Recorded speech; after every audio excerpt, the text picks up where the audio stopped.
ഒരു പണിയില്ലാതെ റൂമിൽ വെറുതെ ഫോൺ നോക്കിയിരുന്ന സമയത്താണ് ആരോ പെട്ടെന്ന് കോളിംഗ് ബെല്ലടിച്ചത്. ഒന്ന് പോയി നോക്കി തിരിച്ചു വന്നു. അതെൻ്റെ റൂം ക്ലീൻ ചെയ്യാമെന്ന ചേച്ചിയാണ്.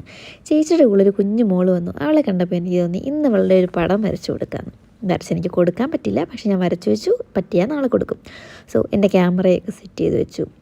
വിശക്കുവാണെങ്കിൽ എന്തെങ്കിലുമൊക്കെ കഴിക്കണമല്ലോ എന്ന് വിചാരിച്ച് കുറയ്ക്കാൻ വേണ്ടിയിട്ട് ഞാൻ കുറച്ച് ചിപ്സൊക്കെ എടുത്ത് വെച്ചു. എന്നിട്ട് ഞാൻ ബുക്ക് എടുത്തു. പക്ഷേ പെൻസിലെടുത്ത് വരച്ച് തുടങ്ങിയപ്പോഴാണ് ഞാൻ പെട്ടെന്ന് ആലോചിക്കുന്നത്, എൻ്റെ കയ്യിൽ ഷെയ്ഡ് ചെയ്യാൻ എക്സ്ട്രാ പെൻസിലൊന്നുമില്ല, ഈ സാധാ പെൻസിലേ ഉള്ളൂ. എന്നാലും ഞാൻ വരച്ച് തുടങ്ങി. ഇരുന്ന് വരയ്ക്കുന്നു, ചരിഞ്ഞിരുന്ന് വരയ്ക്കുന്നു, താടിക്ക് കൈയും കൊടുത്തിരുന്ന് വരയ്ക്കുന്നു. ഇടയ്ക്ക് ഞാനിങ്ങനെ കഴിച്ചു തുടങ്ങിയ സമയത്താണ് ഞാൻ ഓർത്തത് ഞാൻ അലൈനർ ഇട്ടിട്ടുള്ളതുകൊണ്ട് പെട്ടെന്നൊന്നും ചടിക്കത് കഴിക്കാൻ പറ്റില്ല.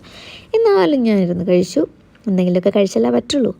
അങ്ങനെ ഞാൻ കിടന്ന് വരയ്ക്കുന്നു, കവന്ന് കിടന്ന് വരയ്ക്കുന്നു, കട്ടിൽ ചാരിയിരുന്ന് വരയ്ക്കുന്നു, അങ്ങനെ വരയ്ക്കുന്നു, ഇങ്ങനെ വരയ്ക്കുന്നു.